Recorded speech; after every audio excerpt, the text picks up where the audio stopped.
That turned out better than I thought it would.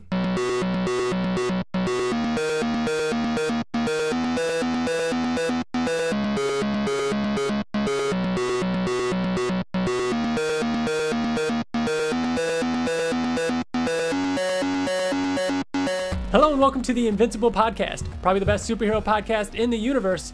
I'm one of your hosts, Ryan, and joining me today is Bill. Hi, everyone. And TJ. Oh, it's TJ.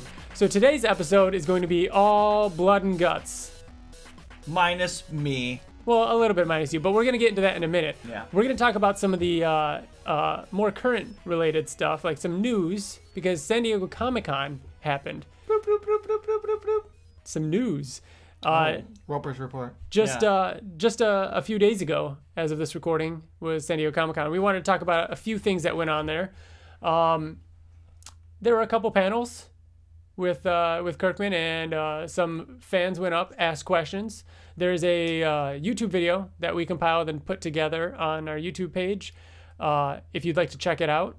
And it's kind of all the times that Invincible was brought up.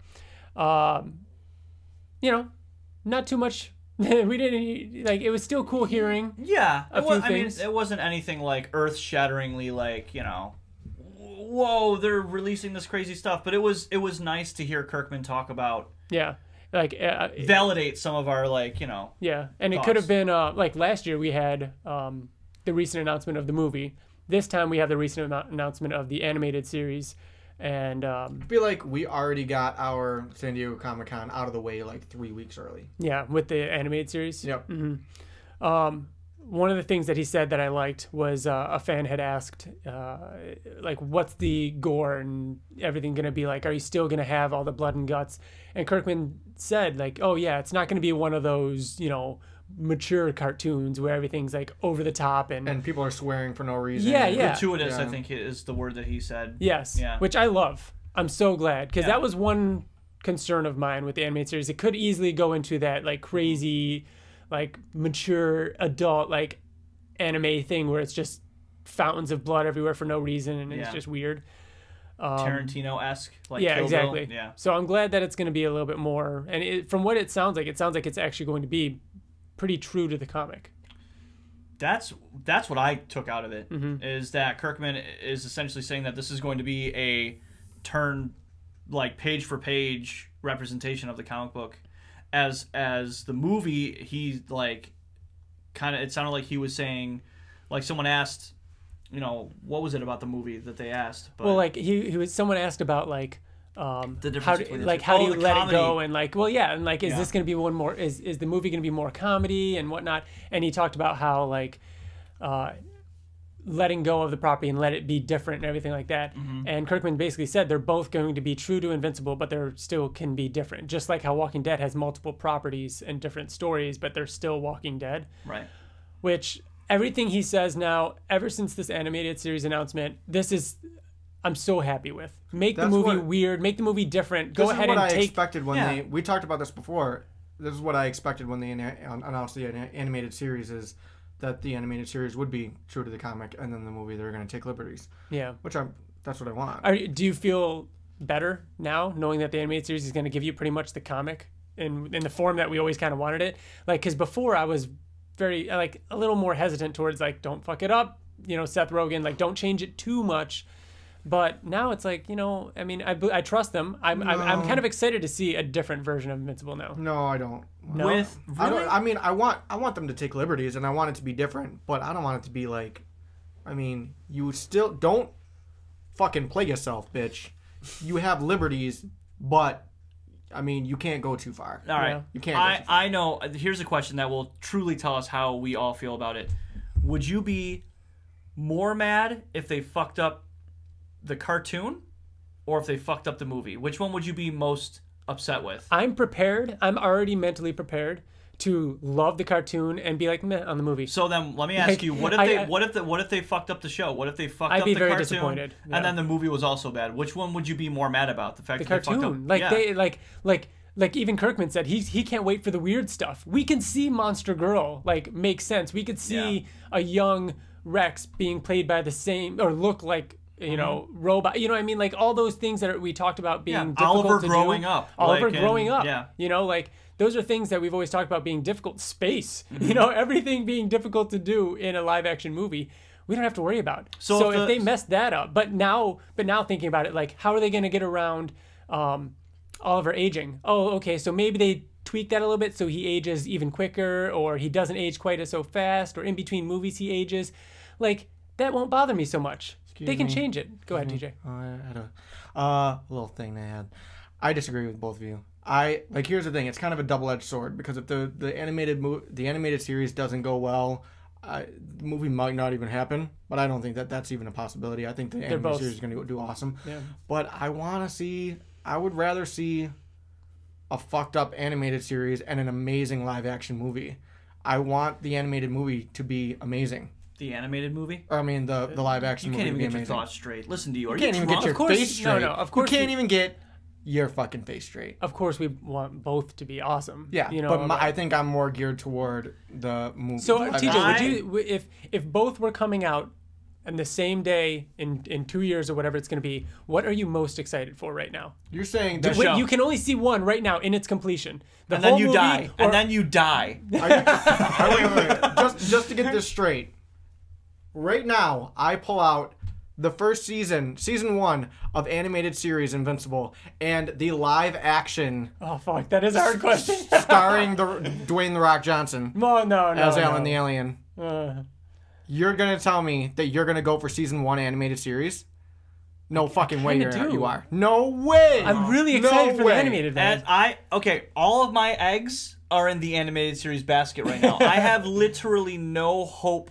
Not no hope. Like I'm like cool. If they get it right, I think I just fucking have awesome. expectations If they get set. it wrong, meh, I have the show. But if they fuck up the show and the movie's great, I will still be like devastated because that's what we originally had talked about in episode 2 of our show.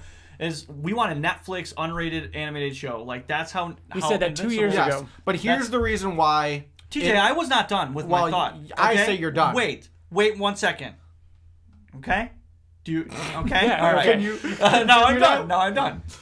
All right. So the reason why in that scenario I reach for the movie is because I want to know, because I don't have any expectations of the animated series being bad. I feel like it's definitely going to be good. Maybe that's me just like putting too much on it. Yeah. But the reason why I reach for the movie is because I gotta fucking know. I gotta know. Yeah. I want to know. You know what? Maybe I'm more curious about the movie. I will put that. But I feel like I'm more excited for the show just because that's what I want. My opinion will probably change. In 8 hours. Once like casting is released, and then I'll be like, oh, shit, you know, or we see a fucking trailer, but and right then I'm now, like, oh man, we have nothing. Now I don't even care. It's like. Okay. So one thing that Kirkman said that I thought was he put it into a good perspective is comparing the Iron Man movies to the Iron Man comics. He talked about how like you saw things in the Iron Man movie that were never in the comics that were completely different, or they tweaked things, but it was still Iron Man. It was still that character. Excuse me for calling Kirkman stupid, but that's dumb because you have so many different stories to choose from for Invincible that you or for Iron Man that you can pick and choose all these things. I get what Invincible's you're saying, one story. Like I get what you're saying, but you can. He's basically saying it could be like that, where it's still true to Invincible, and it might be a slightly different origin, or the scenes might play out different, or it might not be shot for shot, but it's still Invincible. Like is Tony Stark an alcoholic in the movie? In the movies, he drinks a lot. It's not blatant. But he's not like demon in a bottle alcoholic, right? So that they almost like left that out entirely. But they still made. But there's still so much story, right? But there's still. They can't do all of it. They can't do it all. In the movie? Yeah. Why not? Because there's 50 years or whatever of Iron Man, whereas there's only 4 hours. Why can't they make it? 6 hours. I mean, okay, so Peter Jackson, and I just recently watched the entire Lord of the Rings trilogy in 2 days. Why? Dude, it's way better than I remember. Like I fucking loved it. Even those movies Fellowship and Two Towers? Yeah. You hated those. I know, I hated them. Why did you rewatch them? I don't know. Because we watched The Hobbit, and then I was like, I'll go back and watch The Lord of the Rings. And I was like, no shit, this connects really well. Oh, man. Anyways, it's not good. That was like 6 hours worth of or 9 hours worth of movie. Mm-hmm. Why can't they do that with Invincible? Why can't they do 3 hour long Invincible movie. Because that's just not how it works. Why not make 6 movies of Shawshank Redemption? You're right. It's a great movie. I don't want to fucking see 6 hours of that depressing ass fucking both. Not that Invincible would be that. If they could do that with anything, Invincible would be something like that. But I mean, that's always the dream. So here's the thing. If they stick like the truest that we've ever seen anything done to the comic, to the source, with the show, I don't care what they do with. They can make Mark a girl. Yeah. You're saying in the movie? Yeah. Yeah. I wouldn't care. I would, because that would be, to TJ's point, like you could do, or your point, whoever made that point, was that cool. Dude, if Kirkman is behind this, and he is, and they have an awesome idea and they want to tell this story, go for it. I want to see something new. We have Invincible. Kirkman was also completed. Behind. Again, I feel like I'm talking Kirkman bad, tonight. but Walking Dead TV show. How's that on your? I know. How's? I know. That's what happens when someone takes liberties with the property. Meaning that we don't really care for the TV show. Right. That's what happens when someone takes.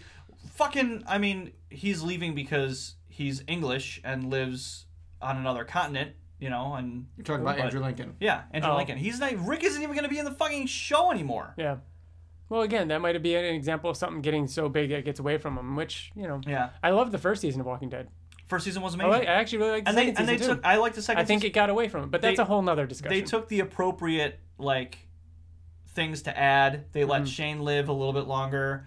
The stuff with the barn was awesome. How Sophie was in the barn. Like, that was really cool. Those were things that were better in the show. But then they just changed stupid stuff for no reason. And I'm curious as to Well, you got to think, a lot of things, looking back now, a lot of things were because of the creative team. There were issues going on, and then suddenly things got shifted, and then actors come and go. The movie? Of course it does, but I can't say that that's going to happen now and then judge it for that. Yeah. All things considered, I think right now that's, right. I'm excited for it. Another thing that was brought up, bringing it back to San Diego Comic-Con, was the video game on one of the panels, and they talked more about Invincible as a video game, and it was cool getting to hear them and the head of the Skybound Entertainment video game department talk about how it would need to be something that makes sense for Invincible. That they don't, that the way they do video games there, they don't want to just shoehorn Invincible into any kind of genre. They're not going to make something that isn't right for. With the release date already, we're not making an Invincible game without a studio. Yeah, it's going to be a first-person shooter. It's coming out next month. Let's find a studio. No. So that I think kind of goes back to, the only things that, in my opinion, make sense are either a fighting game or something like a Telltale game. What I liked about that panel in general and the creative team of Skybound is that they're open to anything. They're awesome. They're like, yeah, we want to. They weren't like, oh, we can't talk about that. They're like, no, we want to make a game if it makes sense and if it is cool. If it gets us excited, then we'll absolutely fucking do it. But we saying won't that they want to work with a development team that is excited about it too, if and they're is passionate fans. about it. Yeah, if they're they fans. said if they're fans, are they fans? Yeah, that's awesome. I like that. They didn't shoot down any they didn't give any ambiguous answers and stuff. They're like, yeah, we do it. You know what I mean? Yeah. We're open to it. And they talked about it for a while. They actually said hey, we would absolutely do this. So I like that. That's pretty cool. But other than that, there was an article that did we mention the fact that Robert Kirkman is writing the pilot of the animated series? Not yet. I don't think we've mentioned that. So that came out. Obviously, that Kirkman is writing the pilot. I love that because we are going to get to see Robert Kirkman kind of go back 15 years and rewrite his pilot. You know what I mean? How would he do it differently? Oh man, he is. Yeah. Oh yeah. To go back 15 years and change something to rewrite history, that would be exciting. I'm so excited for the animated series. I think that's a really cool idea. Yeah. So that I like the fact that he's doing that's how involved he is too, which is nice. He mentioned, of course, the Copeland brothers who are directing and everything. And at one point, I could have sworn there was an article that said that Kirkman mentioned during the panel that he'd like to have artwork to show next year at next year's San Diego Comic-Con of the animated series, which would mean we're well over a year away from it coming out. But that same article, I could not find them talk about that. And I swore that I watched it. Yeah, I couldn't find that.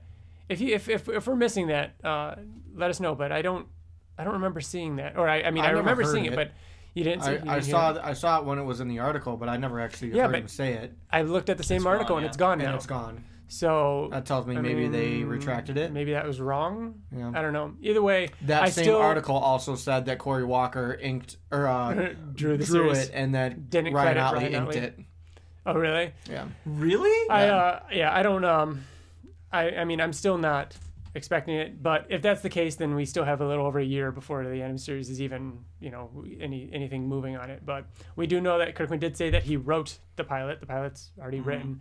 But I know animation. We also can take know a while. that they say when they first announced it that they were like halfway through the first season of like the animation. That wasn't true. That was You sure?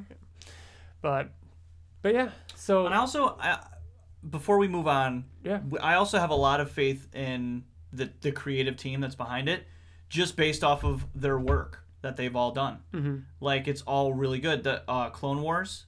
Oh yeah, right. Yep. Star Wars Clone Wars. That consistently is an awesome show. That was someone who worked on Clone Wars. There's someone who worked on Copeland's worked on Spider-Man. They worked on a lot of DC projects.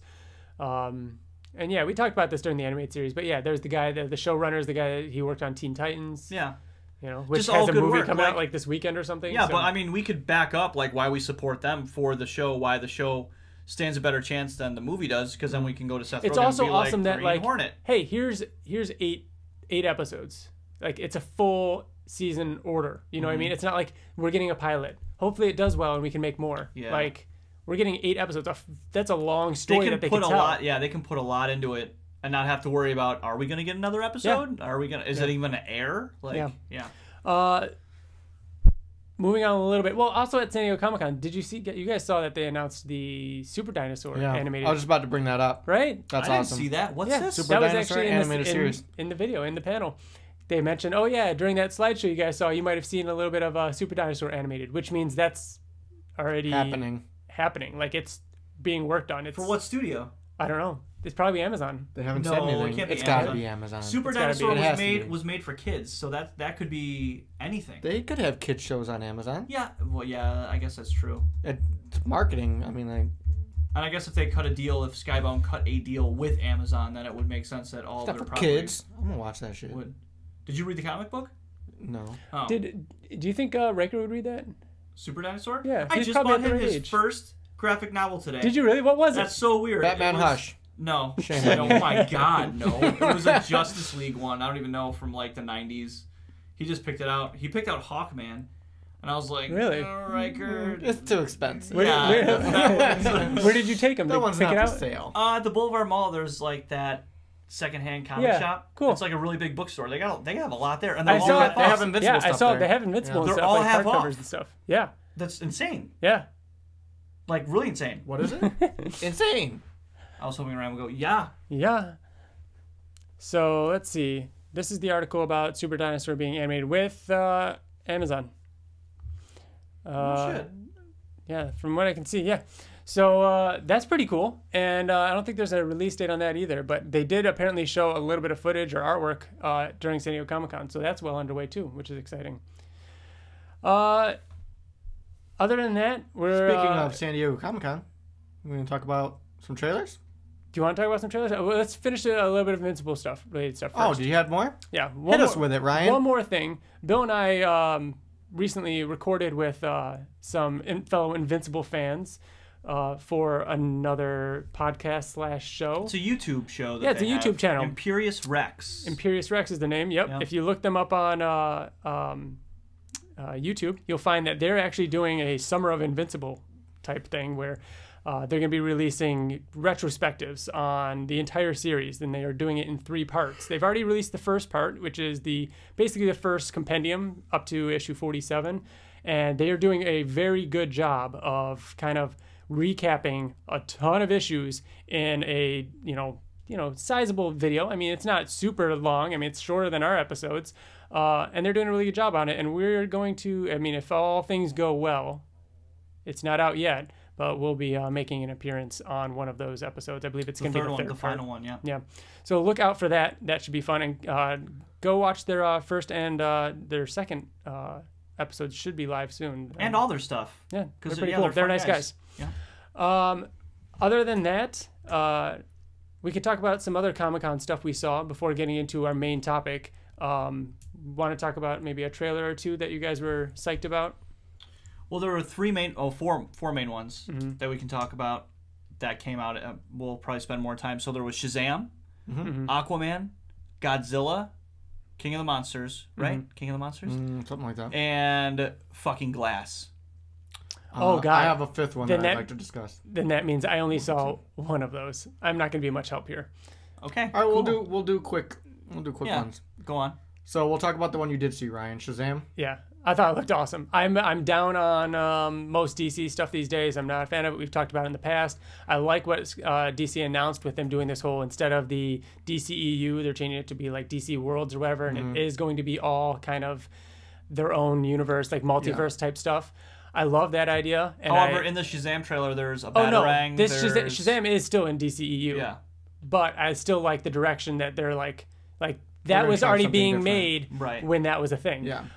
So I'm saying like this bodes well for me in DC movies. I thought Shazam looked awesome. I like what TJ, I think you said, that it looks like a 90s movie or something. It looks like a really good 90s movie, which I think is good. But I think it also, with it being the trailer and it feeling that way, it very easily could go bad. It reminded me of Big. Yes. Which is so weird why you said a lot 90s. Like Big. It looks like Big, like Tom Hanks, and like it looks almost identical to that, because it's the same essential story. Like, it's a kid in an adult's body. This is a kid in a superhero's body, but it has the sidekick is I think Eddie from It.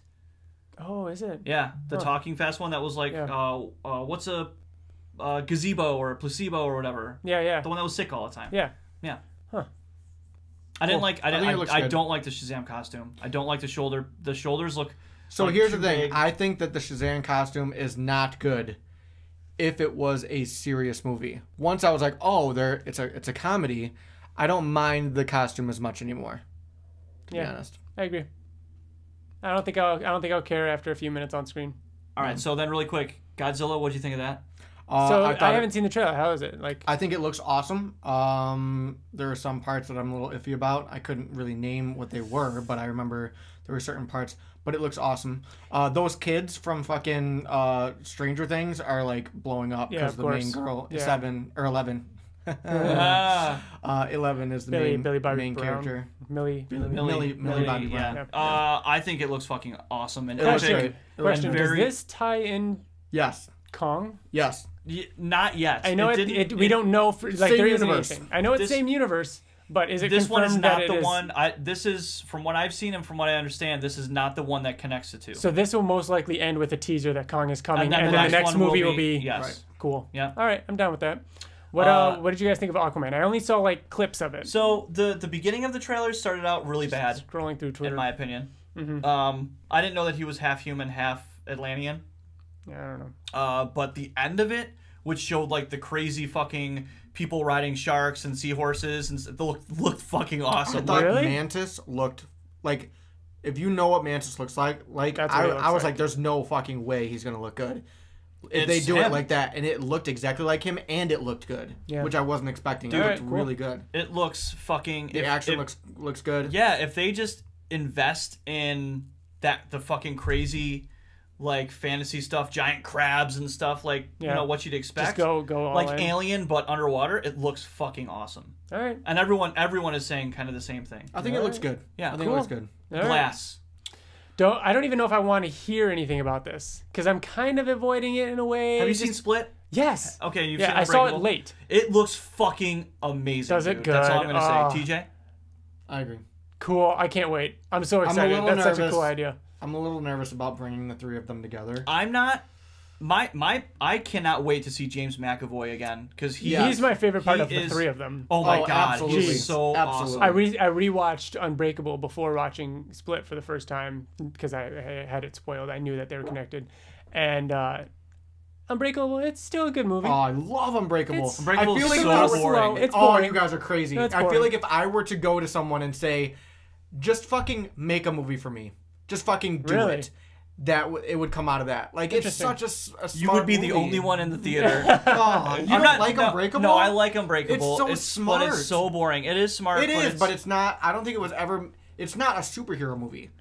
just because it's No, about it's a comic drama. books and about superheroes Yeah. doesn't Yeah. mean it's 100% a drama. It's very slow, but it's so good. Him lifting is. weights in his basement with his son, like Name my another God. scene. the whole ending. Every ending? scene with But him walking into the comic shop at the end. But other than those two scenes, Yeah, dude. I mean, the train crash in the beginning, No. but him at the hospital, yeah. Yeah. But that's it. the son with the gun. gun. Oh, So we're yeah. just like, Yeah. Okay. name another one. Just name another one. Okay, like fucking The pool scene where he falls out the balcony and he lands and then he's on a pool cover and then Do you it slowly understand- sinks into the water. Oh, Do you yeah. understand that every time I see one of those pool covers, I get uneasy because of that scene? Really? That is a terrifying way to die. So, Glass looks amazing though. yeah. I'm excited to see it. I can't fucking wait. I'm excited to see Mission Impossible this weekend. I think me and Liz are probably gonna go I see watched it too.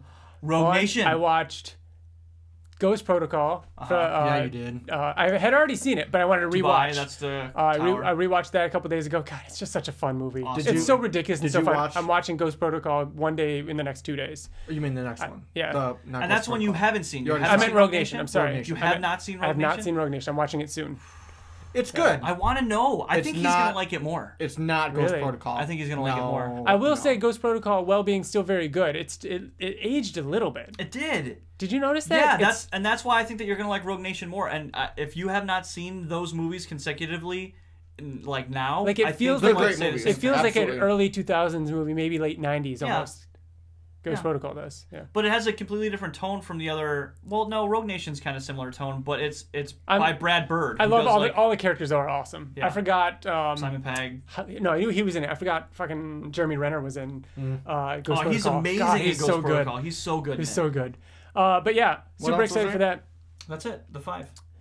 Oh no, you said well, one no, I more. said there was also the Harry Potter one, but you guys haven't seen that yet. Which one other one I Fantastic had. Beasts, Crimes of Grindelwald. The three of us weren't a huge fan of the last Fantastic Beasts. You guys haven't seen the new trailer. I will say this does look pretty good. The trailer was pretty cool looking. That was yeah. I had one more. Titans. Did you guys see the trailer for the new TV yeah. show? We talked about Yeah. it. I didn't talk about it. We talked about it. Yeah. When? What do you think? Because you're a huge Robin fan, I am a huge Robin fan. and you thought I think that Robin looks awesome. I think everyone else looks like trash. I'm hoping it's a poorly cut trailer. And I don't. I Batman. didn't like the fact Batman. I thought that was very. I don't know. Yeah. Don't just like Kirkman was saying when it comes to the Yeah. animated. Yep. Like, don't swear for no reason. they're just they're to be trying to cool. make Like, don't make it cool. And then Robin was killing people. Like Yeah, using he a was, gun like, and using shooting a gun. people It's and still I early. don't Do you like think they're that gonna? You think either. they're gonna try and edit it a little bit? It's No. still early. No, because what I read is that his relationship with Batman is integral Integral? Well, to Is him that a becoming word? Nightwing, right? to him, like the story. Starting the team. The Yeah. story that's in Titans or Teen Titans is why he feels that way about Batman. Okay. All right. Well, we'll see. Is that it? We want to get into the main topic soon? Yeah, let's Okay. get into it. I'm gonna go ahead and step out for Well, hold about on. an hour. Well, no, we're going to explain this. So, like we said at the beginning, we are the Invincible Podcast. We talk all things Invincible. You can find us on Twitter, Facebook, YouTube. If you want to email us to be a part of the show, like a lot of people did for this upcoming main topic, you can email us at theinvinciblepodcast@gmail.com. We are also the Oblivion Song Podcast. If you are reading Robert Kirkman's other comic book, one of his other comic books that he's put out, the Oblivion Song, you should give that podcast a try. We release an episode every month after the latest issue. The next one comes out. The next issue comes out August 8th. So our next episode will come out August 10th. That's right, and And that it is the final issue in the first story arc. yeah, which is exciting. It's gonna be a good one. Real excited to talk about that one. So now's a good time to catch up if you're not reading that and check out that podcast. We have a lot of fun recording that one. We also are probably going to talk about some, there was a little bit said about Oblivion Song at San Diego Comic-Con. We'll bring that up. Yeah, enough there was is enough said. said. Oh, yeah. Enough was We'll said. bring that up on the Oblivion Song podcast. Our next episode of this podcast, so in 2 weeks, we're going to be talking all about Invincible Presents Adam, Eve, and Rexplode. It was a trade paperback that was released. It's a collection of the single issues that came out quite a few years ago, talking all about Adam, Eve, and Rexplode's origins. So we've never actually sat down, read it, and gone through that on this podcast. We've referenced it before, but it's gonna be fun to actually talk about it in its entirety. And with Rex Blode being the best character in Invincible. Ah, yeah. And Adam Eve being the most attractive. It's a good. Important. Yeah. So come back in 2 weeks for that episode. What we're gonna do now is we're gonna transition over to our Blood and Guts episode. And why? What? Blood and Guts. Oh, it sounded like you said Gets. Blood and Guts. Blood and Gets. Why I say transition is because we actually recorded this one a little over a month ago, but we chose not to release it because when we would have released this was when they announced the Invincible animated series was happening, and we decided to shelf this episode and talk about that instead because, I mean, duh. So we're taking it out of the vault. Taking it out of the vault. So it's actually just TJ and I because Bill was bleeding from the ears. And so it's your lucky day. Yeah. It's going to be a good episode. It was a really, we considered actually re-recording the whole thing, but I listened to it earlier today, and it's a really good episode. We had a really good time. Wow, if you don't say so yourself. If I don't say so myself. We did a really good job on this Well, one. it was, I mean, we would just say the same thing over again, and I didn't, yeah. So, I hope you enjoy it. It was a lot of fun. We talk all about like our favorite, goriest moments in Invincible, and just keep in mind that this was before the animated series was. Yes, before it was released. announced. And at the end of it, we do talk a little bit about the blood and guts we'd want to see in the movie. Right. So real quick, do you guys think that the animated series needs to be bloody? Yes. TJ? Give me all the gore in the animated series. The I animated don't series, need it in the yes. movie. The animated series, absolutely. Let's make it as bloody. Conquest grabbing onto intestines. As the actual comic, make it equal.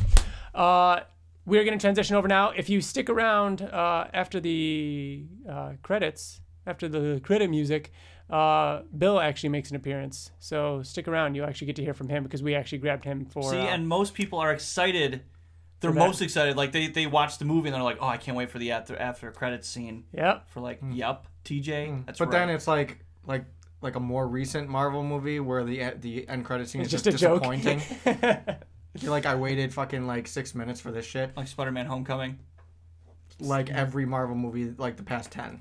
All right, everybody. Thanks for listening. Enjoy Invincible the Invincible podcast episode 61. Blood and Guts. Okay. So, TJ, before we get into the gore in Invincible, a little bit about our history with gore I thought would be interesting to talk about. Sure, what do you want to know? What was some of the first gory, bloody movies you remember seeing as a kid? Nightmare on Elm Street. God, how old were you? Like 3. Oh my God. I watched horror movies with my dad since I mean, before I can even remember like life. Man. Since forever. And do you think Fright Night Part 2 and The Exorcist fucked my life up. Yeah. Like fucked me up. Bad. Now, I still haven't seen Exorcist. Is it gory? It's just, doesn't she, I know at one point she vomits everywhere and everything, but like, is there like blood and guts? I don't even really remember that much. I don't know. I feel like there's got to be. I can't think of a part, but I haven't seen it too many times in my life. Yeah. But there's just a lot of just really messed up stuff in that movie. I don't remember any gore though. Yeah. Do you think that Actually, yes, there's one really gory scene that I don't even like to talk about. Okay. All right. If you've seen The Exorcist, you know what I'm talking about. Something with a knife. Yeah, oh, jeez. not good. Do you think that seeing gory movies at such a young age desensitized you a little bit to stuff? Yes. Currently? Because me and you are like exact opposites. I was never allowed to see anything like that. I never watched anything. The furthest back I can remember of like something even mildly gory is the T-Rex eating the guy off the toilet in Jurassic Park. And that's not even gory. anything. I know. But like I never watched horror movies. I never watched anything like that. And I'm not a fan of gore in movies or anything like that. I just don't like it as much. And we've talked about this like forever about where like what did we talk about? Like probably the book Haters or like anytime I'll read something, I'll always be like, or watch a movie, I'll be like, it's not gory at all. And then you guys will read it and or watch it and be like, it was so gory. I'm like, really? Like I don't even think about it.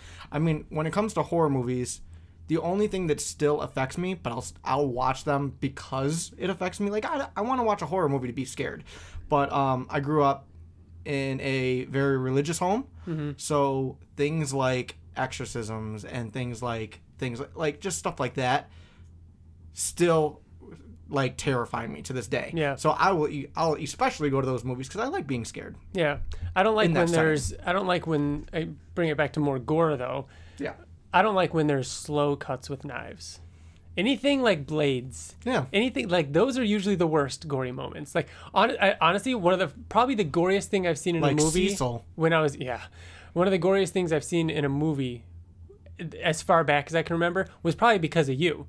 Was it House on Haunted Hill? Oh yeah, Dude. that movie. Yeah. And Damn, remember, I even forgot that existed. right? Remember there was a point in which like a glass door cuts a guy in half and the front half of him slides down. That is 13 Ghosts. Was it 13 Ghosts? Yeah. See, I don't remember. But yeah, so that movie. That movie does not hold up. I bet it doesn't. I bet it doesn't. I remember that was gory at one point, but no, it's probably because of you. And then, getting older and seeing movies in the theater. Like I never saw anything being younger, but Yeah. I don't know. The gore in Invincible doesn't particularly bother me though. I don't know if it's because it's, drawn and it's not as lifelike. But it's never been the kind of thing where like what was the comic Crossed? Oh yeah, that was a messed up comic that book. was a little much. Yeah, that almost was to the point where it was like, all right, they're trying a little too hard. Yeah, I mean, I loved think that it, but I loved the comic itself. But my guess is that's kind of what that comic was going for. It's going to get a reaction out of you, and that's the point of it. Now in Invincible, I looked back at the first few issues or whatever, and I wanted to find out like what early gore in Invincible was like. And the first, like... It was, I mean, I didn't do that, but I'm just going off of what I remember, is it was blood, but no crazy detail in it. You know what I mean? It was just a lot of red. Yeah. Now, obviously, one of the first things I thought of was Nolan killing the Guardians. Right, exactly. Which was kind of That's what I was thinking shadowy. of, too. There's splashes of blood, and it's kind of like, I don't know what you Reminds me call it, a little bit more of abstract. Wolfman. Yeah, it's kind of a little Astonishing Wolfman. Yeah. Astounding Wolfman. But even before that, when I look back, there was actually a moment when one of the Reanimen was attacking the college or whatever, but all it was doing was trying to kill itself, and it jumped on this modern piece of art and stabbed itself in the chest. And it's all like shadowed. Like you don't see anything at all. And then like the next panel is a small panel with just its feet hanging from the statue. And there's like, it doesn't actually show it. Like it seems like early Invincible really tried to tone it down a little bit. It didn't want to show anything too direct. But like, it was early on too, and I mean, I don't know. Like we always talk about how when it started out, it was a very different comic, and it was. I wouldn't say it was like. I kind of would. I would say that when it first started out, it was kind of geared towards a younger audience. So I don't know if Kirkman wanted to go too crazy that early on. Yeah, it wasn't. I mean, I'd say after Nolan killed the Guardians, the gloves were off, and we saw even after that, like we didn't see too much until 13. Yeah, because after that we saw Nolan punch through the Immortal, which was pretty bloody, and he had blood all over his hands and stuff like. Because then he like chopped him in half or whatever. And then the fight with Mark was bloody, but it wasn't gory. So what are you saying is gore? Like, are you saying like that you're seeing guts? That you're seeing like inside? pretty much. Because I mean, he is like he is fucked up in that. Oh my, like flipping through. No, I see what. You're right. There aren't like guts on the floor. No, but he's like that is borderline gore. You could call that gore. Yeah. Because it is messed up. But there is no open wounds. Like you're not seeing insides. Yeah, You're not seeing anything like that. It definitely compared to where the series goes. Right. This is exactly. Yeah. Okay. So I mean, I would definitely call it gore, but it was definitely early stage gore of Invincible.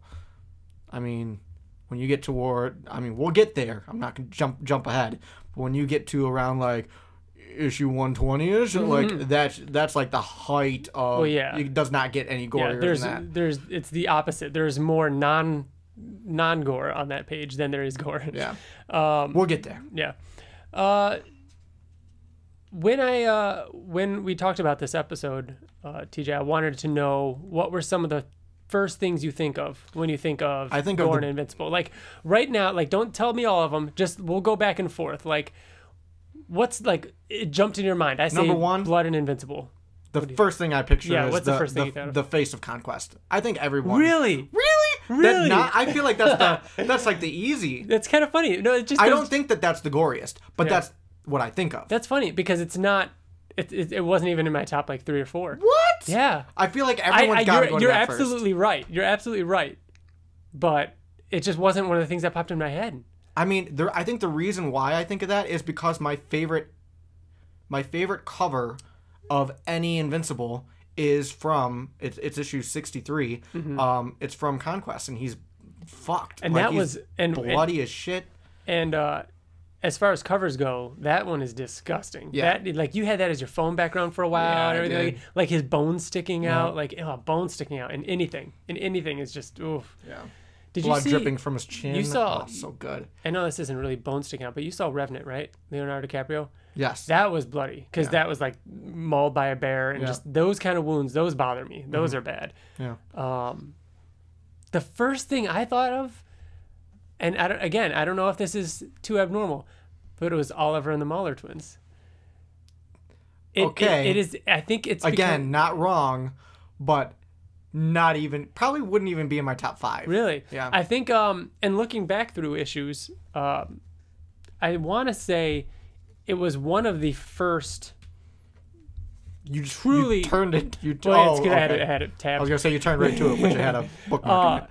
It was one of the first like truly gory moments, and it like we see intestines. And it was. I don't know if before this we saw intestines. We're jumping around a little bit. Yeah, we're not going chronological order. We're not going to go in order. We're just talking about different stuff. But what made this awesome too was it was a surprise. Like, oh, they're a threat, but then you turn the page and it's a full page of him just flying right through one of the Mauler twins. And it was just nuts. Guts everywhere, blood everywhere. It was insane. I want to say this was FCO, but this was like the beginning of like deep colored reds and this completely gross thing, and creative too, not just like somebody getting punched or like cut or something like that.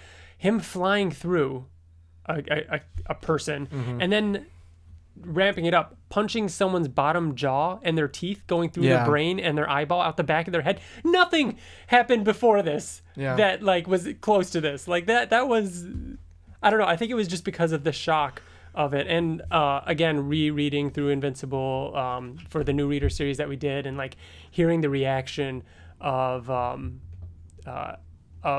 like new readers all the time, like Liz and Brittany and stuff like that. When they get to that, it's a moment. I mean, obviously the fact that it's a little boy doing it too was a big deal. Yeah. So it just and adds not only another that, but layer the to it. Factor it was the shock factor of just a hero killing somebody. Yeah. And it was like he was a good Invincible guy was and like, innocent. what did you just do? Like it was a big deal. And for a while, it was permanent. You know what I mean? Like he killed the Maulers. These guys who have been in it since issue 2. You know what I mean? Like it was a big deal. They are arguably on the cover of the first issue. Of the first issue, yeah. The shadow that you see. Arguably. Yeah. Oh no, that was Titan. Arguably. Oh, you're Titan right. on the It was cover of the first Titan. one, yeah. It was. You're right. But yeah, so that was one of the first ones I always thought of. Are we going to my second one? Actually, let's see what someone from Twitter says. Remember, let's do that. I asked everybody the same question over on Twitter, and Ben over from the Nerds Chatting podcast. Oi! Hey Ben. Oi, Ben. Ben says everyone says it. However, I think the first Conquest fight was where I had to put the book down and take a moment. Yes. Mark realizing what he was up against and what Conquest was prepared to do to bring him to heel. The stakes were so high. And then Ben also gives another one, but we'll talk about that in a second. Go ahead, TJ. What do you have for a second one? A second one? I mean, we already talked about it, but if I'm being completely honest, even though it wasn't, again, not nearly as bad as it gets, but my top 3, my second one would be the Omni-Man Invincible fight, issue 11. And I think the reason why I jumped to that too is because to every Invincible fan, issue 11 of the hand, the bloody hand, is just like synonymous. If I'm using that word correctly, it's legendary when it comes to Invincible covers and just single issues. So I think that's why I go there, but that was my number 2. Yeah. I'm gonna jump off that and read an email because it kind of ties into that fight. Let's do that. This is from Shane Van Dusen. Thank you for writing in. Remember, you can email us at theinvinciblepodcast@gmail.com. Van Dusen. Shane says, the blood and gore in Invincible serves as a real narrative purpose. It is a prime example of the graphic storytelling that epitomizes good comics. Epitomizes, good word. Gore, for the sake of gore, is at best fan service. At worst, it's simply done for shock value as a cash grab. In the case of Invincible, the gore highlights the sheer power of the combatants, like when Mark fought Nolan. These are two truly powerful individuals hammering on each other for all they are worth. It shows you just how outclassed Mark is at this point in the series. The consequences of those civilian deaths lead to the important points in Mark's character arc, such as working with dinosaurs, or even the creation of Powerplex. The value of the blood and gore can also be seen to demonstrate Mark's power and determination. He is beaten and battered fighting Conquest. He has no use of his arms, and his face is smashed to hell, but he still manages to headbutt Conquest into submission. TJ, what you were just talking about. Without the blood and the very visible injuries, that whole sequence would have lacked the necessary impact of such a colossal event. The synergy between the scope of the tale being told and the need for the gore is exemplified when Battle Beast has his long-awaited battle with Thrag. These are two of the most powerful, most vicious characters in the series. Their fight was an epic brawl that took place over days of non-stop action. If the participants are not seen as truly battered in such an altercation, it would not have the impact that it would be expected of something of that from the readership that we had been building up in our minds for so long. So, yeah, that's heavy stuff. Thanks, Shane. That was really well written. It seems like some of the best, most memorable gore scenes are the ones where Invincible is outmatched and getting his ass kicked. Yeah, because it really shows the stakes, you know? He mentioned another one of my top moments, and that was, and again, this isn't really in any particular order for me. In fact, this was like the fourth one that I had, but it was the Powerplex scene. Yeah, because it's way like it's almost like the Oliver and Mahler twins thing, where it's like it came out of nowhere. It came out of nowhere, and it was uncomfortable. It wasn't like here's two big strong guys beating each other up and they get bloody. It was this is like a real story, and then like shit goes wrong. This is bad. Like this is hard to read. But that was the other thing that Ben from the Nerds Chatting podcast said. He said shout out for when Powerplex fried his wife and child. It's heartbreaking. And then I believe Paul said, Paul Hill over on Twitter said that he's that artist. Yeah. And does all the cool Invincible stuff. He does. He does a whole bunch of stuff. He says he replied to that saying, "Oh man, as a father, that scene still fills me with emotion." Yeah, that is such an and that's why it's one of my favorite single issues, standalone issues. I love that issue. Because it's a story. It has 3 parts, a beginning, middle, and end. And having it's such a tragic ending. And it's not overly gory, but you see their faces for a minute. And then like from then on, they're kind of covered up. Their bodies are covered up. Yeah. But you see that for just a second. And I remember their faces like mummified and the shock coming out of their eyes and mouths and ears. And like, it was it's so hard to think about. I remember Liz had a really hard time when we were doing the New Reader series with that issue. Really? Yeah. It was it's heartbreaking. Yeah. Ben was right. But so when I think of like uncomfortably gory moments, that's one of the ones that I think of. Yeah. So, yeah. That's really, I don't know. I mean, I know Powerplex is, if you had to pick one, he's your favorite character. He's one of my favorite. Yeah, he's my favorite side characters. Yeah, when we're talking about side characters. Yeah. Right. I agree. Like I love Powerplex. I would probably put him in my top 5. It'd be tough to to come up with a top 5. And But it's funny because he's not in a lot, but every single thing is it's a deep. solid Like, issue. yeah. Like everything he's in is just nuts. All his fights and like I The mean when he took on realization the when he- Guardians, oh my gosh. The realization when he realizes that it is his fault and that he's been blaming Mark this entire time. Powerplex is such a great character. What's another one of yours?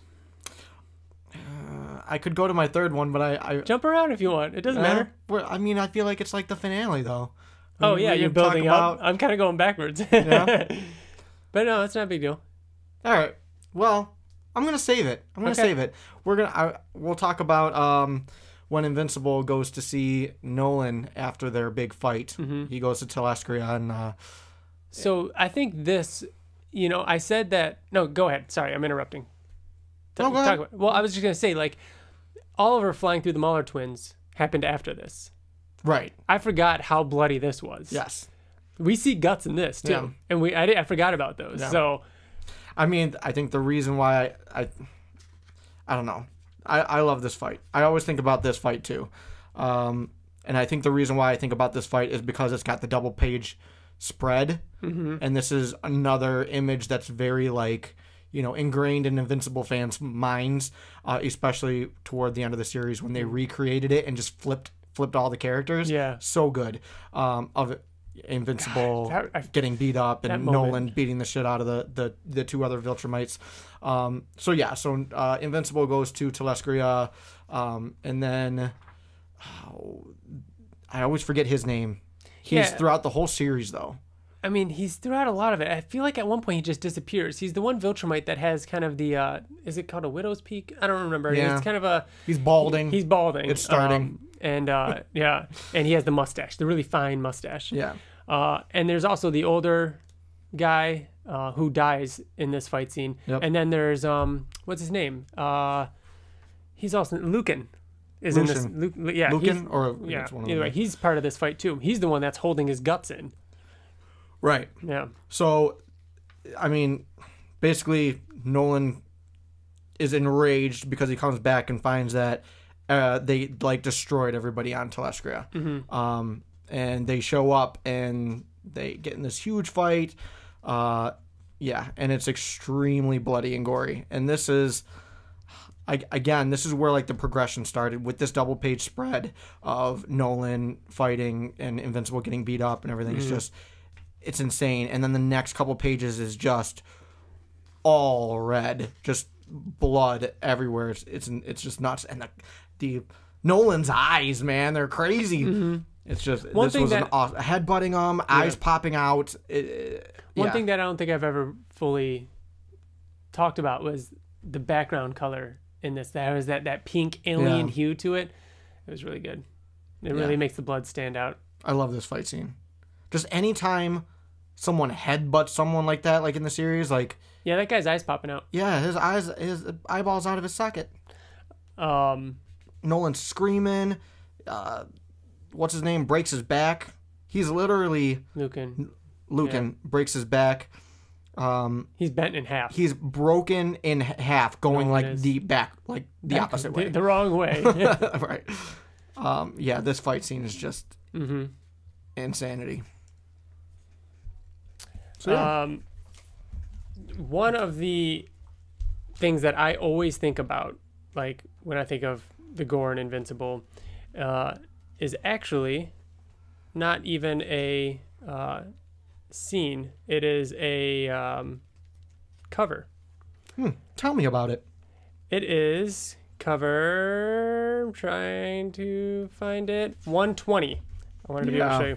Well, Fuck 120. that cover, This dude. is the one I was waiting Oh for. my god! But we're gonna. Well, let's talk about it. Was this the one you wanted to wait for? This is the finale. So I wasn't even Battle Beast versus. I wasn't Thrag. even referring to Battle Beast versus Thrag, which No? is a moment. You could take that, Oh, but well, I'm that's- referring to the cover. Yeah. It might be single-handedly the most difficult thing for me to look at in this entire series. Yeah. That's disgusting.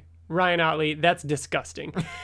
You should be ashamed of yourself, Not Ryan only Ottley. is his eyeball popping out, but it's slit. How a slit eyeball? Come on! Ugh. The nose is broken and cracked.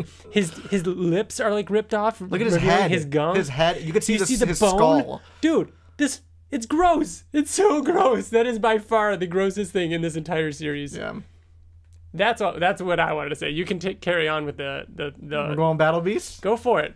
I mean, Battle Beast and Thrag, in my opinion, it is the goriest thing in this entire series. I believe the fight starts in, I want to say 115. It's periodic. Yeah, like it'll show like 1 or 2 pages an issue, and then it'll just go back to the main story and go back to the main story.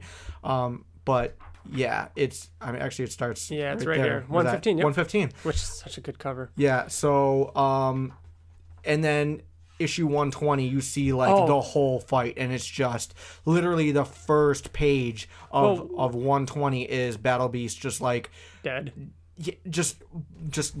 Well, 120 is the end of the fight. Blood everywhere, right? Yeah. Or I'm sorry, you see the end of the fight, not the whole fight.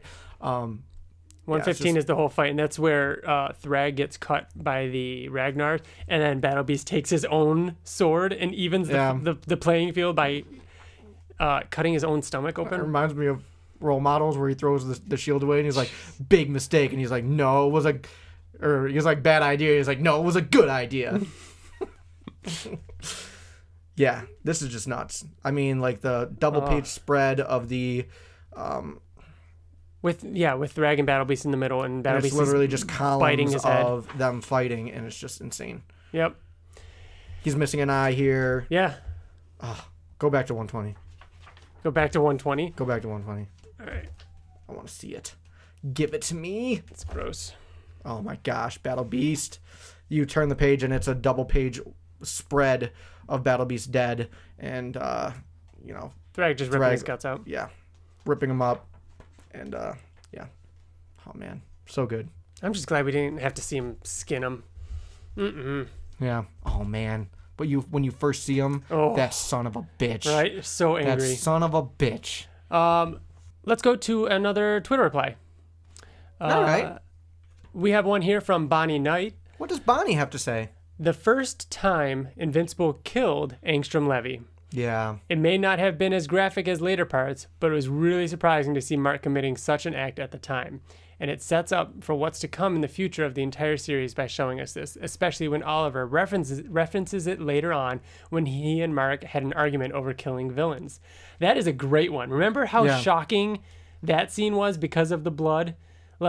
And Mark was covered in it, and he kept punching him, and there was the blood splatter all over the ruins or whatever they were in that desert. Yeah. And that was another great use of not showing it. Yeah. But you know. And what was crazy about that too is that, I mean, he was punching him because he thought that he was like superhuman, but he wasn't. Well, because he mentions that he augmented himself to be a little bit stronger. He didn't mean to kill him. And yeah, Mark thought he was stronger than that. Right. Oh, that was so good. And then, that's my favorite issue. Mm-hmm. My favorite single issue. And then, of course, we get to see the aftermath much later. Was issue 60. Another one of your favorite issues. Yes. That's so funny. Probably my second favorite issue. That's so funny how your two favorite issues, they directly tie together. Yeah, that's true. But yeah. That actually ties in well with what Ryan Ottley actually replied to. Ryan actually said, violent scenes. I was able to go all out and go nuts.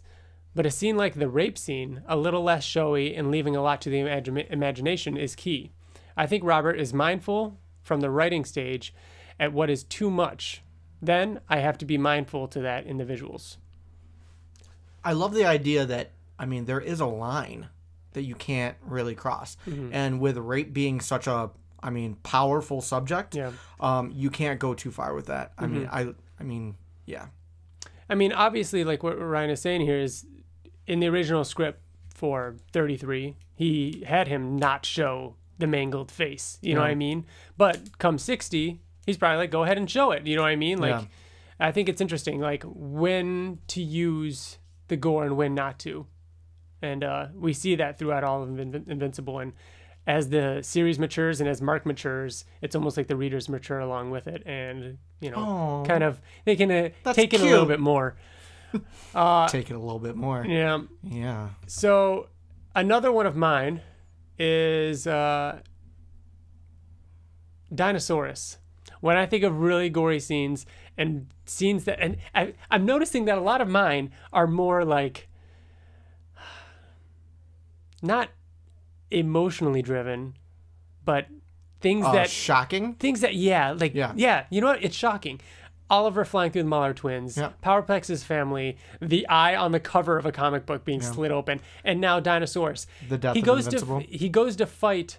No, it's Dinosaurus versus. Actually, no, it's not. It's not issue 100. Oh, really? No. I thought you were going to say the page 1 of no, issue that's 100. That's a great call too. Oh, I had that down on my. No, that's not this one. This one is Dinosaurus versus Thrag. Oh, okay. Right? Yeah. Come on, let me find it. Yeah, pull it up. I'm gonna pull that up. It's not there. It's not there. It's right here. Flipping through. All right. So this is in issue 90.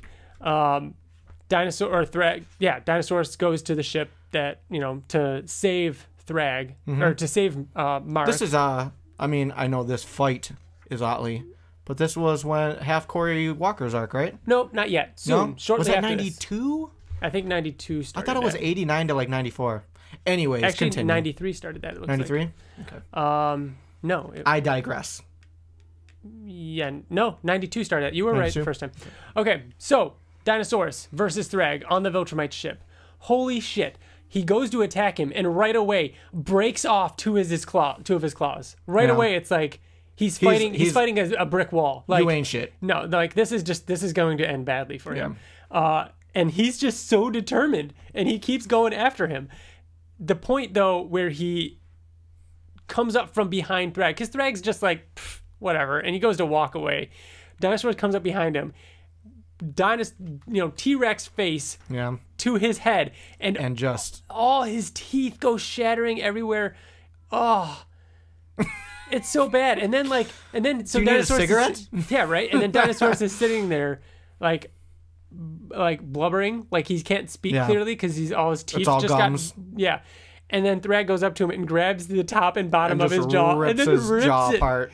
Oh, yeah. There's something about that page. I forget about that fight. Really? I don't even think about it.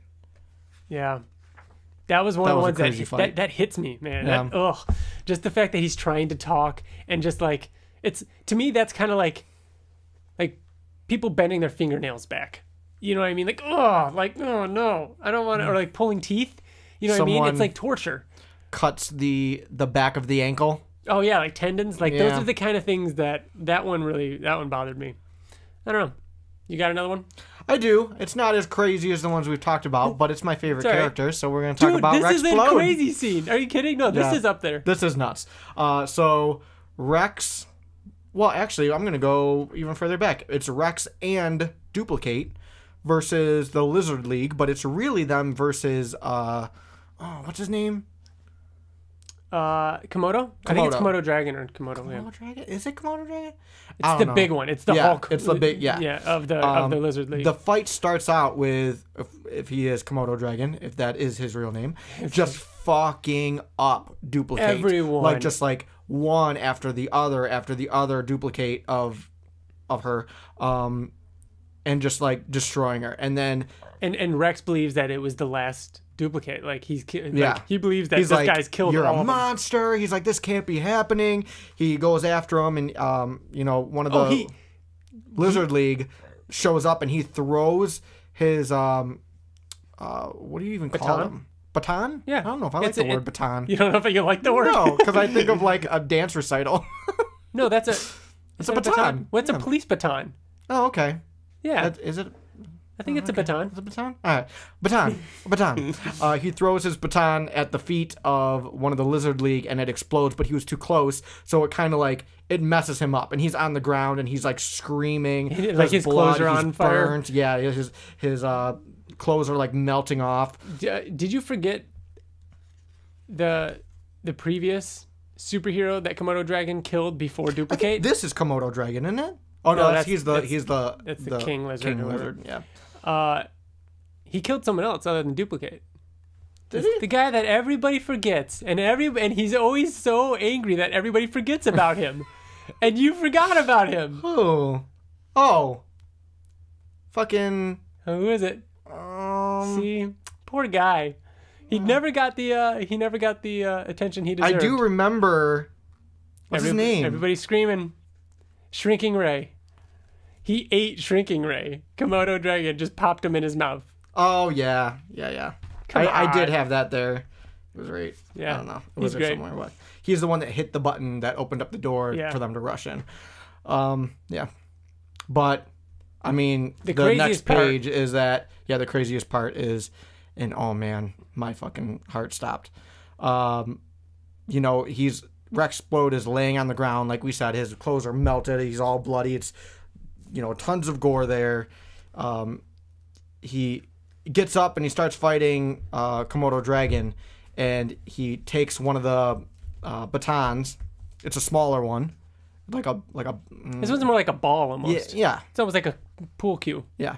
So he has it in his hand and he's charging it, and but before he could throw it, Komodo dragon grabs his arm, but he shoves it in Komodo dragon's mouth, and Komodo dragon bites his arm off. Yeah. Bites it off. Yeah. Completely bites his hand And off. at this point, we know And then there's his head robotics in explodes. it, and you see like the wires coming out of his wrist. Yeah. The bones. Yeah, and then his head it's- explodes. And then Komodo dragon's head explodes because he's got it in his mouth. But even that, when I think back to the scene, even that is not the moment I think of. Yeah, of course not. It's crazy. It's the next part. Yeah.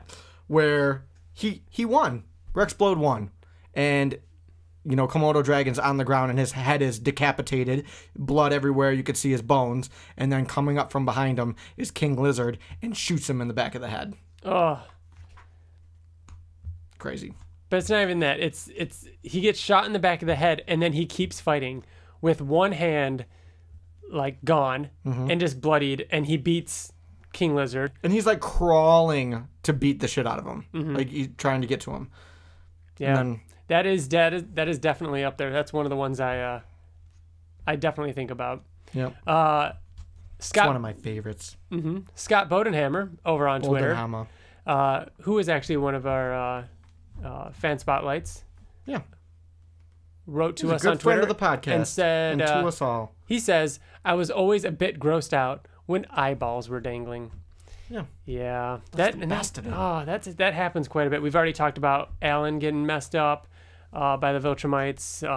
It happened to Nolan during the Nolan and Thrag fight. Like, it happened a little bit to Thrag when on that cover. Yeah, definitely always grossed out when that happens. It's happened a lot actually. It's a good technique to get people grossed out. My next one though, and this is again kind of sticking with the theme of shocking, because this is very shocking when it happened. Was issue Are you going to one? no Okay. 97. The cover is blood.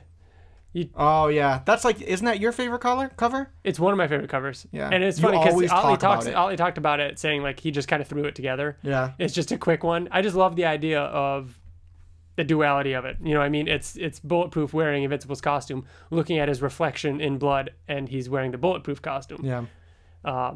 And for what it means, because he's a twin, for what it means, what happens in this issue. Like it's I don't know. I always liked it as a cover. But this is the issue in which Xandal and his girlfriend kill his parents. Yeah.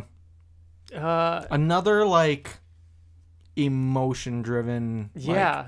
I mean, they screwed up. Yeah, really messed up. Comic, yeah. Almost too Or much. issue. Which is, you know, Xandal comes out about the fact of, you know, what happened, and he reveals, like, he explains everything to his parents, everything between his brother and him. Mm-hmm. And they're shouting at each other, and Xandal's girlfriend, I forgot her name. What was her name? I don't know. I don't remember. But anyways, she hits her over the head with a frying pan. And again, we're talking about eyes popping out. Her eye pops out. Xandal goes to save his girlfriend because his dad is attacking her and beating her up, saying he's going to kill her. Xandal pulls his dad off of her, like breaking his dad's neck. And it's just a really gross, like disturbing scene. And it's interesting because that is all followed up by Corey Walker. by Flip Schaaf saying, which kind of standing in for Kirkman, heavy-handed, jarring, overly dark, hell, out of place, all the above. I completely agree. Like it's very obvious. Like, hey, this is a bit much. Yeah. And he's got I love the death of like things leading up. Science Dog. He's signing issue Captain ones. America's up there. Yeah. Yeah. I don't know. That's also on my list of things that startled me and Invincible and grossed me out. Yeah. You got another one for me? Yeah. I'm going to my other favorite character. That's a big one, dude. This is a big one. The official death of Angstrom Levy.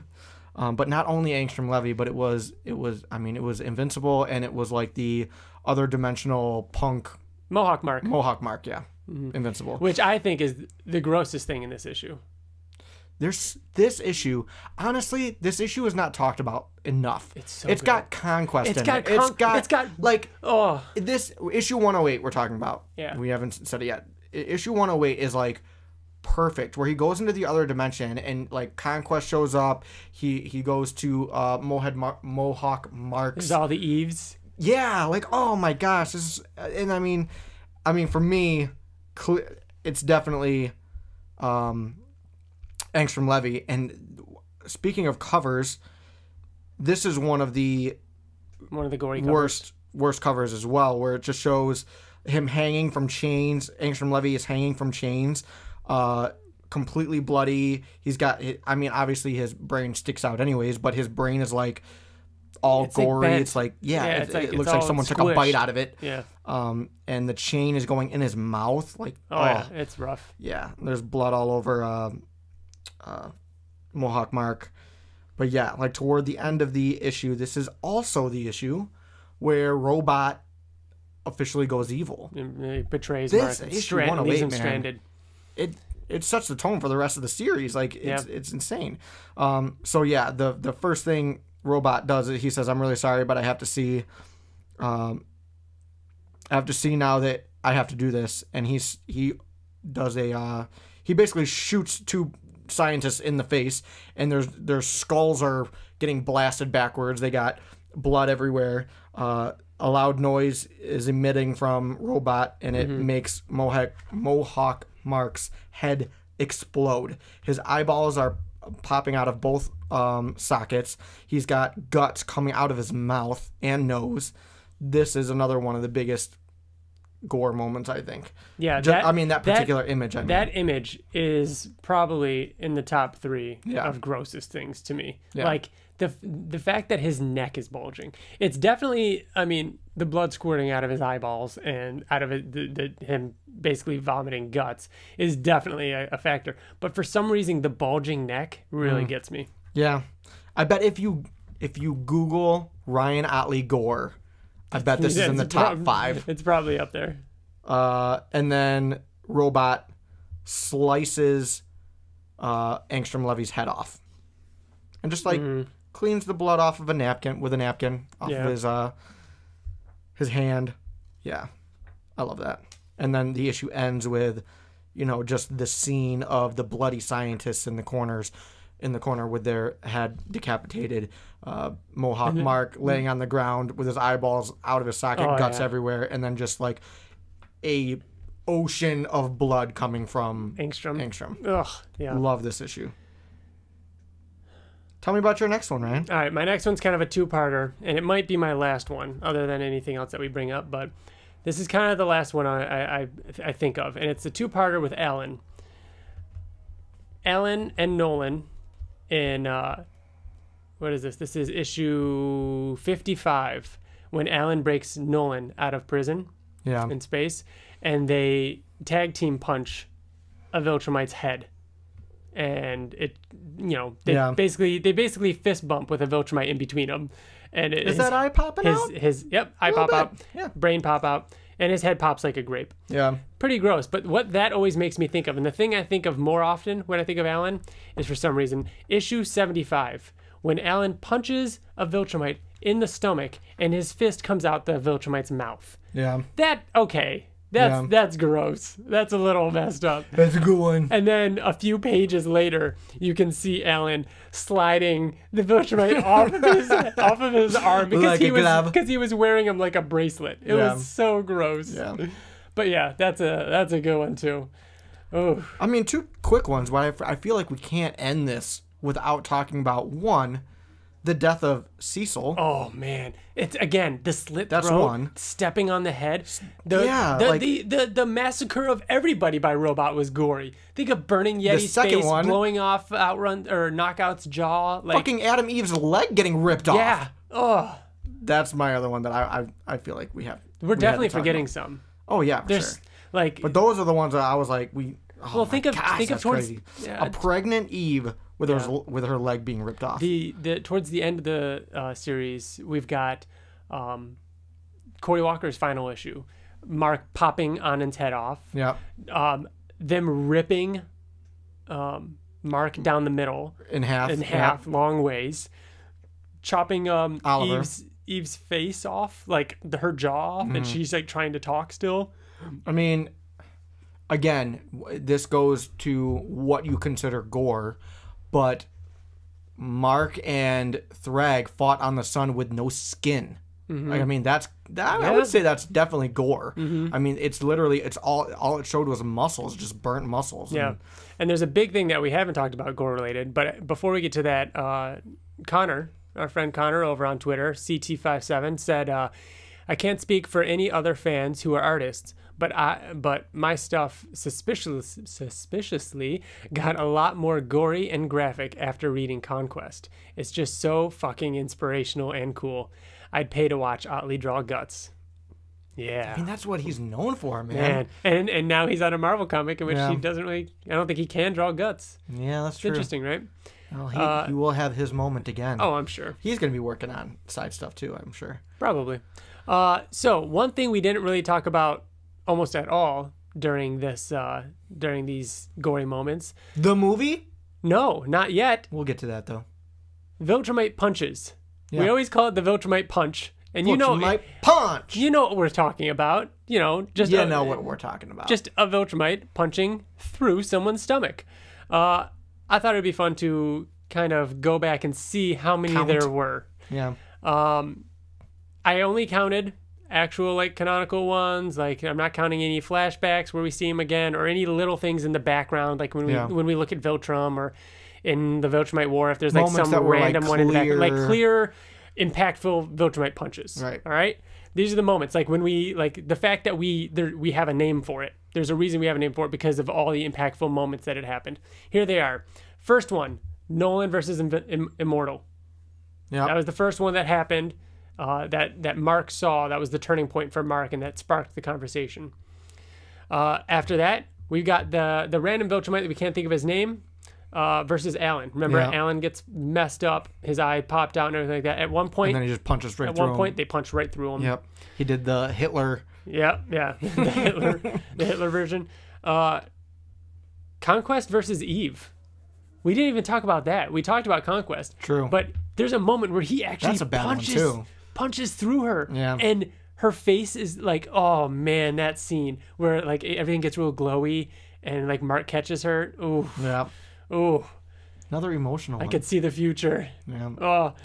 You don't live to see You tomorrow. don't live to see tomorrow. And then after that wasn't until Mark faces Conquest again in space, and that's when Conquest actually punches straight through Mark, and then goes on to grab his guts, and they, both almost die. Well, Conquest dies, and Mark almost dies there. Later on in that in the Viltrumite War, Thrag does it to Nolan. Yep. That's the big one. Oof. That's the big one. I remember in space too, they were all green looking and he was like holding them in. That's when Thrag decides to leave them because they need them to replenish. Yeah. Nolan does it to the Immortal again in Reboot when he attacks the Guardians. Thrag does it to Oliver when he kills him. Yep. We know at the end when Thrag does it to Nolan. That's the big one. That all of this is done to damage the heart and all that, so He still lived. yeah. And then the final Until he one, didn't. the final one, and the only time I have on here, unless I'm missing some, and let me know if I am, was Mark doing it. The only time Mark did it was when he killed Robot, or, stopped Robot in space. So that brings our total to 1, 2, 3, 4, 5, 6, 7, 8, 9 Viltrumite punches. Again, unless I'm missing something. If we are, let us know. It's got to be like definitive. If you would have, if I would have asked you how many there were before I told you, would you have been? What would you have guessed it? I don't know how far I would have been off, but it would not have been 9 or higher. It would have been under 9. I probably would have said 6 or 7. Yeah, I think I would have. I think I would have too. That's a lot. Yeah. And these are only big ones. These are the big ones that happened. So the other thing, moving on to our kind of side topic, but still on topic, I wanted to know briefly what you think of the movie in terms of gore. We've talked about this before. Yeah, we talked about when we've talked about the movie, but I wanted to kind of revisit it because we talked a little bit about movies that we had seen when we were younger and the gory movies we've seen. What are some like superhero movies right now? Modern day gory movies. Deadpool, right? Right. Kick-Ass. Those are kind of the Blade, only ones that I can really think of. If you count it. Blade, if you count it. Yeah, you're right. Yeah, I mean, like, not many. So I'm going to ask you, TJ, does the Invincible movie have to be gory? Does it have to be rated R because of blood? Unpopular opinion, but absolutely not. Absolutely not. It doesn't. Like, think about what you want the first movie to be. Okay, so that's where we're getting at. Because I agree with you. I actually agree with you. I think that the first movie, if it is leading up to the Nolan-Mark fight, it doesn't need to be rated R. I really don't. I know everybody thinks it has to be, but that early on, it doesn't. I feel like 2, yes, and 3, but that's where we're getting at. Like, when we ask online if it needs to be, and everybody says yes or so, then maybe they're thinking of later ones, you know what I mean? But if we put it into context and say, if the first movie only follows the first hardcover, the first 3 trade paperbacks, and ends with the Nolan fight, then it's got to end bloody. It doesn't have to be like. No, but this is rated R because of blood. You know what I mean? Like, no. What about the destruction that they caused to the city? Should we not see anything? No. We've seen destruction, and I mean, look at Avengers 1. Look at all of the Avengers. We don't see tons of guts in that, but the city is completely decimated. Yeah. One thing that Digital Pizza says over on Twitter says that the movie needs gore.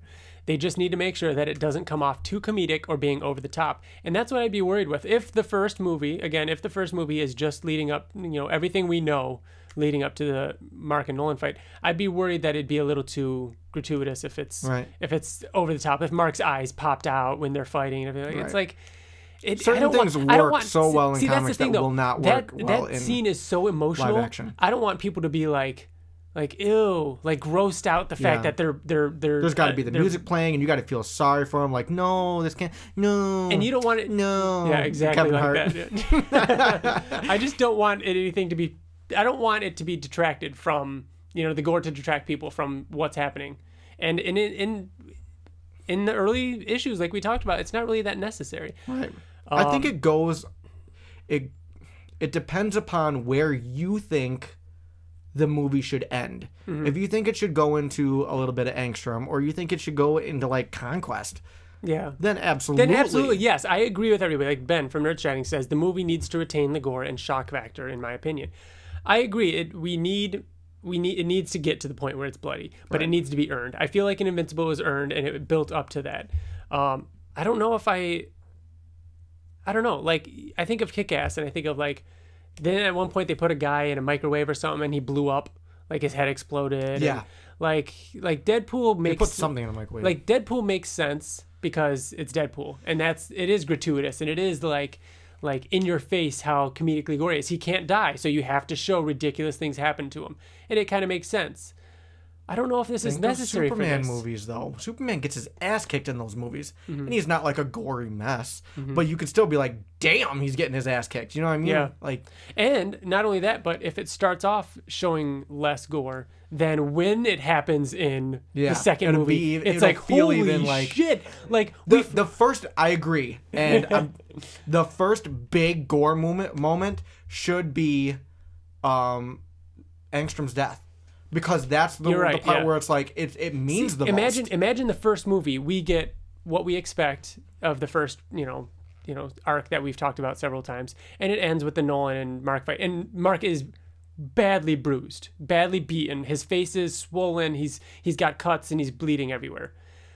But then the second movie, we see him beat up Angstrom and he's covered in it. Like, and there's intestines out. Like, this is not something that we're used to.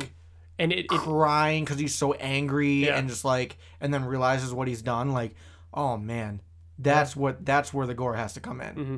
What do you think of the fact that if they did that, the first movie would be PG-13 and the second movie would be R? I would want it to be PG-13 because I want more people to see it, and I hate that they will dumb down things that should be rated, like the movie industry will dumb down things that should be rated R in order to get more viewers. But because I don't feel like it needs the gore, I don't think we need to force it in there. And go for the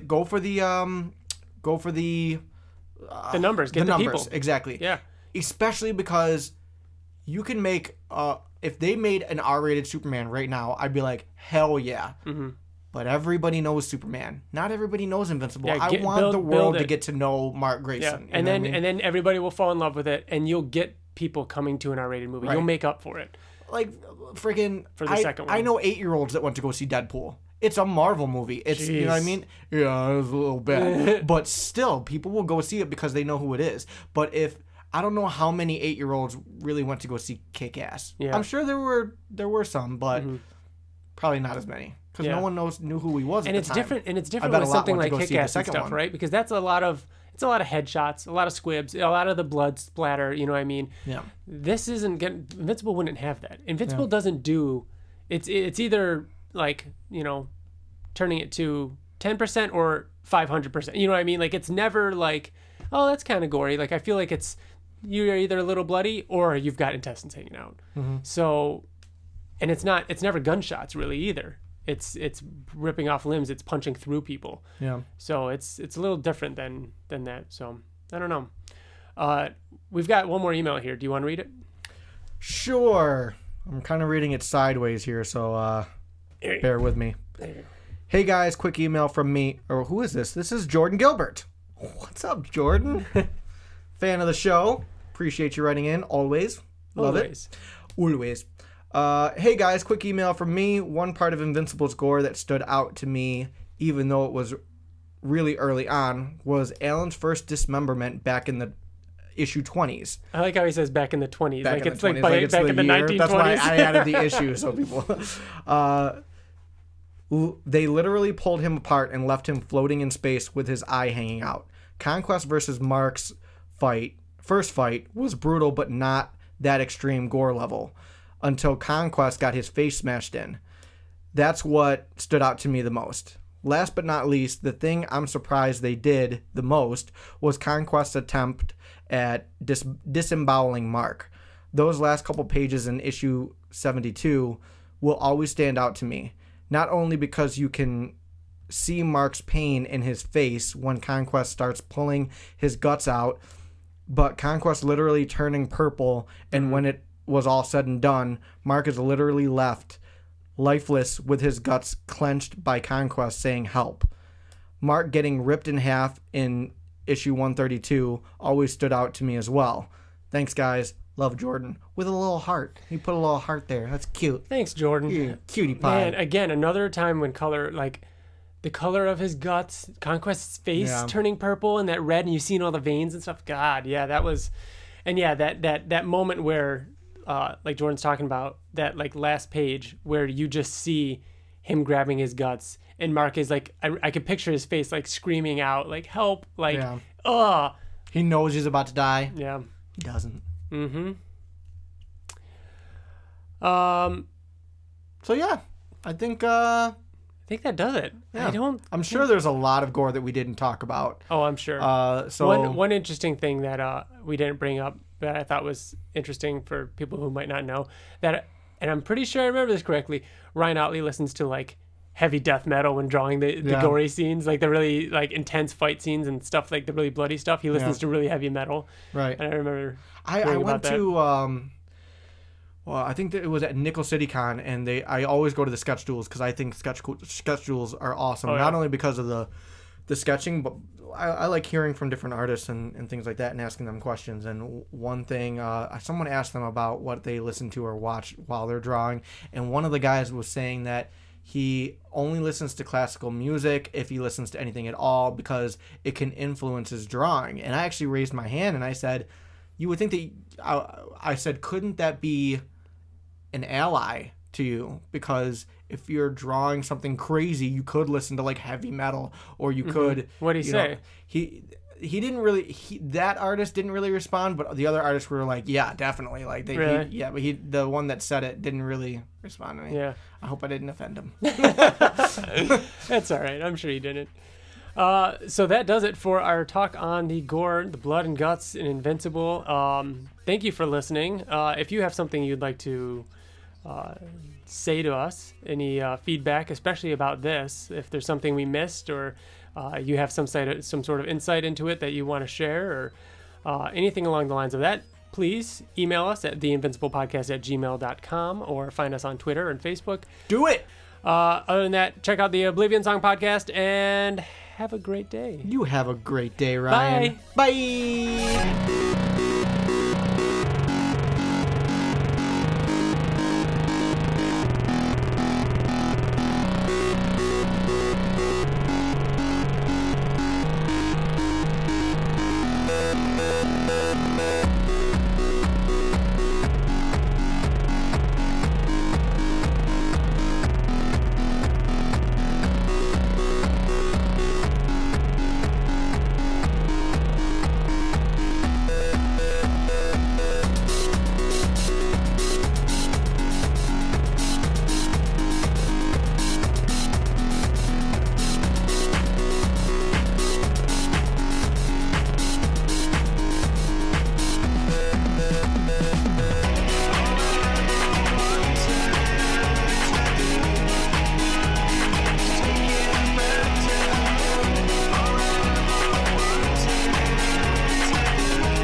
Whoa, Bill, what are you doing here? Well, hey, since I don't know. Yeah, well, we just finished recording the Oblivion Song Podcast. And It was a good one. It was a good one. But since you're here, I figured I'd tack this on to the end of the episode. Bill, unfortunately, you didn't get to join us for the Blood and Guts episode. But you can join us for after the credits. Yeah, so now you're here in this little after credit section. Time and, travel. Time travel. What a fun little secret thing we're doing right now. Right? Because normally it's a little goof, but now we can actually put a little something extra at the end. Wow. Here. So, Bill, when you think of gory moments in Invincible, what are a couple of things that jump to mind? It's so cliche. Angstrom Levy. The first time that it shows him, Yeah. like his head being destroyed. Oh, so all of our go-tos were different. yeah. So you say that Really? it wasn't one of Yeah. our first go-tos. Wow, I thought it for sure it was going to be like no. the. Mine started out this. I mean, obviously, You should it's all listen on to the it, same. though. You'll It's a good listen to episode. it, but it's mine was, and I literally said the same thing you did. I know it's cliche, Yeah. and everyone's gonna say the same Everybody thing. says but different things. Conquest, and he said that wasn't my go-to. No, mine was. No, you'll hear it. You'll hear it. Yeah, you'll hear so, it. Tom. So you're. I have to wait. You're going to make me wait. So you're talking issue 60 when it actually shows his head destroyed. Well, no. Or- So, well, yes, maybe the two part of it. So originally him beating his skull to a pulp. Yeah. I think was like one of the first gory things, other than like Omni-Man, Mm-hmm. like kind of killing off the Guardians. Yeah. But that to me was a shock. That was like Rick getting his hand cut off in The Walking Dead. You're like, oh shit. Especially because Mark is so innocent in that moment. Like, holy shit, I thought you were stronger. Like, he's covered it and he's so Yeah. scared. Yeah. What's another one that you think of? You think of Gore and Invincible, like One of the parts that got me was the second Conquest fight when Mark's intestines were he was alive and he was like, God, help, and like his intestines were in Conquest's hand. Yeah. Like that shit. Oh my God, like that. They were like purple. Do you remember? Yes, like, we talked about the color. Oh my God, like the color on it was so gross and like Conquest's face was like changing colors. yeah, Because Mark was choking him. yeah. You got another one that jumps to mind? Not. Dude, like that your wouldn't be like favorite crazy, like character Thrag is and Battle Beast. Yeah, That's the Yeah. bloodiest thing that's happened in the Yeah. series. All right, then one more quick question. Do you think that the movie needs to be rated R because of blood and guts? yes. I don't think that it's necessarily what defines Invincible, but I think it is something that will set it apart from every other superhero thing, because other than the gore and the serious violence that's in it, like that's a real consequence to me. You know, like if Superman were real and he were this strong, he would be throwing punches through things. Yeah, we had a great email about consequence and how that plays into the Gore and Invincible. Yeah, like it's true consequences. Like Exhibit A, my first thing, Mark pummeling Angstrom because he was so mad and being like, "Oh fuck, that's right, I have superpowers," and now you're fucking dead, quote unquote. You know? So I think that it's necessary. I think that it would be a very good shock value to people that are so used to going to like Avengers. Yeah. You know what I mean? And the most blood you see is, you know, Tony Stark getting stabbed with something, or you know what I mean, something like that. Yeah, I compared it the only other things there's Deadpool, Logan, Kick-Ass. Yeah, but I mean the gore in Deadpool is comedic. The gore in Logan, actually, in the last one, I want you to think about some of the crazy like gore moments that happened in that. Remember when he was fighting X-22, the clone? Yeah. The clone of him? When they were going at it, you were like, oh my God, like it added so much more suspense to it because it wasn't just them throwing punches and You're stuff. right, yeah. That's a good example of it having weight and still being gory, but not being gratuitous and be like Deadpool, yeah, getting torn in half kind of thing. You know what I mean? that's a joke. Yeah, there's it's a joke. thin It's a line, fucking joke. And, you know, we don't want it to be goofy. TJ and I mean, you'll hear, we think that the first movie can be done PG-13, but after that it has to be I R. think it should be done PG-13. I don't think that... I don't want mindless gore. I don't. It's not mindless gore, though. We just talked about all the reason why it's not mindless gore. Why would what scenes would you have it be gory? They can't have In the first Invincible, the first one, be PG-13 and then change the rating for the second one to R. They would never do it. I know it's tough, but we talked about how would you it'd want be the nice. second one to be R for gore? That's why you wanted R, is for gore. Do you think that they would be able to do Conquest or Thrag vs. Battle Beast without the gore? Yes, I do. I don't think I so. do. I don't think I want that, but yes, I do think that they could do that. They could bloody somebody up in a PG-13 movie. PG-13 movies have like very wide limits. There's a lot of wiggle room there, a lot more than there used to be. And I don't think that Omni-Man and Invincible need that gore in the first movie, because obviously we all three of us think that that's where it should end. I think it needs to be like the same size as Deadpool, like an indie, not an indie, but like low budget, like the first Deadpool. like yeah, you know what I mean? Like make it R because it's for mature audiences. It's not for kids. It's not like they Because talk of the gore. rape, abortion. Like think it's it's not gonna for get that kids. far? Okay, put Marvel, put a Marvel stamp on that. Would Marvel do that? No, they would never, ever, ever, ever in a million years do that. This is a real life superhero. Like if he was real and these heroes existed. I think we. I'm not confident that the Invincible movie would do rape. Either way, that TJ and I agree that later scenes in the comic absolutely would be R. We talked about it on the episode, but we think that if it does end with the Mark Nolan fight, it could get around PG-13. But otherwise, yes, it would be R. And I think, Wolverine set up the precedence of being PG-13 and then a sequel being rated R. But I think that like Deadpool kind of set the bar for that. The tone of the character, like, and they're like, you know what, fuck it, let's just make it rated R. That was the whole. Yeah. That was Fox's whole game plan. But I don't think that you could start a franchise at PG-13 and then establish that tone and then change it to R the next movie. That's new. That's not established. I wouldn't bet it. I wouldn't put a bet on it, especially because it is Seth Rogen. I don't see them doing PG-13, but I don't know. It's interesting, and hopefully one day we'll see, and hopefully we'll get some news out of San Diego Comic-Con. I would put money on the fact that it's going to be PG-13. Also, Dinosaurus getting his jaw ripped open by Thrag. That was a good one, too.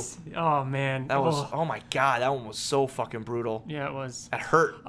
Thank you for doing this interview, Bill. I appreciate it. Hey, thanks for having me, taking the time guys. out of your day to come in and talk with us. Yeah, thanks so much. Okay, bye. Okay, goodbye again.